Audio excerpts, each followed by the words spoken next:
ఇప్పుడు అప్పుల పాలయ్యారు, జీవితాంతం అప్పుల పాలు అవుతారని ఏమైనా గ్యారంటీ ఉందా?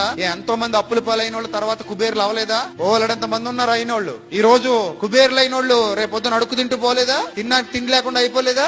ఓలడంత మంది ఉన్నారు. అందుకే పెద్దలు అంటారు బళ్ళు వాళ్ళు అవుతాయట, వాళ్ళు ఏమవుతాయట, బళ్ళు అవుతాయట. పరిస్థితులు ఎప్పుడు ఒకలా ఉండవు, గుర్తుపెట్టుకోండి. చాలా మంది పరిస్థితులు ఎప్పుడు ఒకలాగే ఉంటాయనుకుని చచ్చిపోతుంటారు బుద్ధిహీనులు. వర్షాకాలానికి చచ్చిపోతే శీతాకాలం రాబోతుందన్న విషయం గుర్తుకు రావాలి నీకు. శీతాకాలంలో చలికి చచ్చిపోతారనుకుంటే ఎండాకాలం రాబోతుందన్న వాస్తవం అర్థం కావాలి నీకు. ఎండాకాలంలో వేడికి చచ్చిపోతారనుకుంటే వర్షాకాలం మరలా రాబోతుందన్న విషయం నీకు అర్థం కావాలి. లైఫ్ అనేది ఒక చక్రం, ఎప్పుడు ఒకలా ఉండదు. 9 నెలలు సంతోషంగా ఉండి 9వ నెల పూర్తయ్యేసరికి ప్రసవ వేదన అనుభవించి చచ్చిపోవాలన్నంత బాధ అనుభవించి తర్వాత పిల్లాడి కేర్ మనగానే అన్ని మర్చిపోయాడు, ఎత్తుకుని ముద్దులెట్టేసుకుని నవ్వేసుకుంటుంది తల్లి. అంటే ఈ సమస్యలు, కష్టాలు, కన్నీళ్లు వస్తాయి, పోతాయి, ఉండవు.